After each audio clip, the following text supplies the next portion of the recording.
ഞാൻ പറഞ്ഞില്ലേ, എറണാകുളത്തെ ഹംസ ഹാജി അയാൾ മരിച്ചുപോയി. അയാൾ അള്ളാഹു മഗ്ഫിറത്ത് നൽകട്ടെ.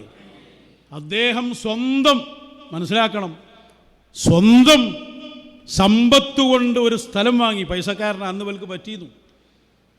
വേറൊരു പൈസ അയാൾ പിരിവെടുത്തിയിട്ടില്ല.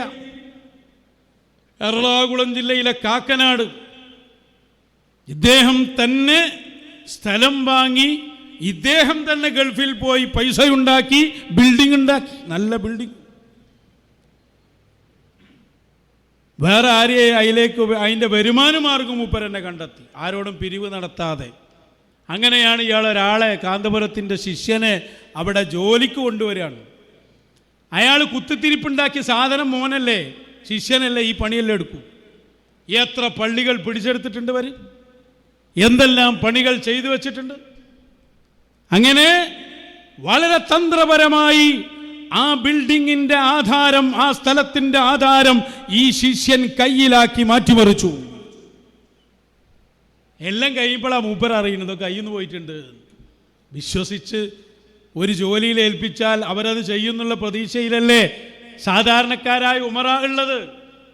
എത്ര ആളുണ്ട് ഇങ്ങനെ കരഞ്ഞ് ജീവിക്കുന്നത്. അവസാനം മൂപ്പര് ഈ വിഷയം പറയാൻ വേണ്ടി കാന്തപുരം അബൂബക്കർ മുസ്ലിയാരെ അടുത്ത് പോവുക. മൂപ്പര പ്രതീക്ഷയായിരുന്നു കാന്തപുരം. കാരണം ശിഷ്യന്മാർ ഈ രൂപത്തിൽ ഗുണ്ടായിസം കളിച്ച് സ്വന്തം അധ്വാനത്തിലുണ്ടായ സ്ഥാപനം പിടിച്ചെടുത്ത് അതിൻ്റെ ആധാരം കയ്യിലാക്കി മുന്നോട്ട് പോകുമ്പോൾ അബൂബക്കർ മുസ്ലിയാരുടെ ഭാഗത്ത് നിന്ന് ഒരു നല്ല വാക്കെങ്കിലും ആ സാധു മനുഷ്യൻ പ്രതീക്ഷിച്ചിരുന്നു. ഞങ്ങൾ എണ്ണി പറയുന്നത്, ഞാൻ പറഞ്ഞല്ലോ 3 വിഷയം, ഇത് 4-മത്തതാണ്. അതെന്താ? നിങ്ങൾ ചെയ്യുന്ന നന്മകൾ കാപ്പട്യമായിട്ടേ ഞങ്ങൾക്ക് മനസ്സിലാക്കാൻ പറ്റൂ. കാരണം നിങ്ങളുടെ ക്രൂരമുഖം ഞങ്ങൾ അനുഭവിച്ചതാണ്. ഏതെങ്കിലും ഒരു കേസിൽ നിങ്ങൾ 4 ആളെ പേരും പെരുമത്തക്കും വേണ്ടി നിങ്ങളെന്തോ ചെയ്യുന്നുണ്ടെങ്കിൽ തന്നെയും നിങ്ങളെ ഉള്ള് അതിനെതിരാണ്. നിങ്ങൾ ക്രൂരതയാണ് നിങ്ങളെ ജീവിതം.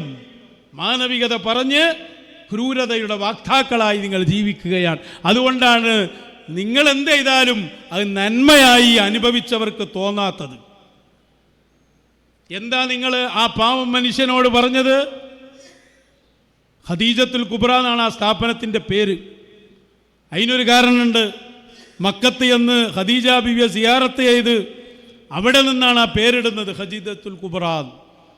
എന്താ പറഞ്ഞെന്നറിയോ? അബൂബക്കർ മുസ്ലിയാർ 40 ആളുകളടയുന്നു.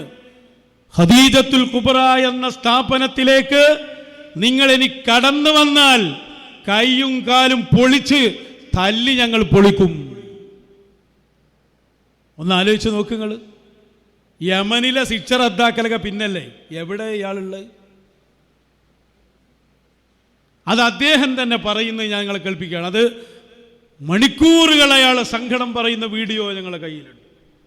ഞങ്ങളുടെ പ്രതിനിധിയോട് കരഞ്ഞുകൊണ്ടാണ് അദ്ദേഹം ആ കാര്യങ്ങൾ, അങ്ങനെ ഒന്നൊന്നല്ല, എത്ര ആളുകളെ വീഡിയോയും വോയിസും വിടാണ്ട്.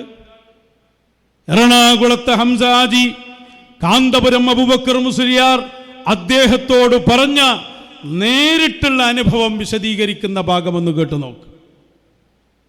അങ്ങനെ ഒരു ആചാര്യ വീട്ടിൽ വെച്ച് ഇങ്ങനെ സംസാരം നടന്നിരുന്നപ്പോൾ ഞാൻ അങ്ങോട്ട് കയറാൻ വേണ്ടി പോയപ്പോൾ, ആചാര്യ പേരൊന്നും ഞാൻ ഇതിൽ പറയണില്ല, അങ്ങനെ കേൾക്ക്. അപ്പോൾ എന്നോട് ആചാര്യ പറഞ്ഞ് വാതൊക്കെ തന്നെ നിന്നോളണം. അങ്ങനെ ഞാൻ കയറാൻ വേണ്ടി പോയപ്പോൾ AP ഉസ്താദ് ഇങ്ങോട്ട് പുറത്തേക്ക് ഇങ്ങോട്ട് വന്നിട്ട് എന്നെ ഇങ്ങനെ അങ്ങോട്ട് നോക്കിയിട്ട് പുറത്തേക്ക് ഇങ്ങനെ ഒരു 10-40 ആൾക്കാരിൻ്റെ പുറത്ത്, നെട്ടുകാരും ഉണ്ട്. എൻ്റെ ഇറങ്ങി ഇങ്ങോട്ട് വന്നിട്ട് എന്നോട് പറഞ്ഞ് ഖദീജത്തുൽ കുബ്രയിലേക്ക് കയറിയ കാലും കഴിഞ്ഞ് ഞാൻ തല്ലി ഓടിച്ചു കളയും. AP ഉസ്താദ് പറഞ്ഞാൽ എന്നോട് പറഞ്ഞാൽ കാലും കഴിഞ്ഞ് ഞാൻ തല്ലി ഓടിച്ചു കളയും. നെട്ടുകാരനിപ്പോൾ വേറെങ്കിലും ഉസ്താദിന് നമ്പർ കൊടുത്തിട്ട് വിളിച്ച് ചോദിച്ചാൽ ആ പയ്യൻ പറഞ്ഞു തരും. അന്നത്തെ ഫസ്റ്റിലത്തെ പ്രസിഡൻ്റായിരുന്നു ഈ സാനി നെട്ടൂർ എന്ന് പറഞ്ഞാൽ ആ കുട്ടി.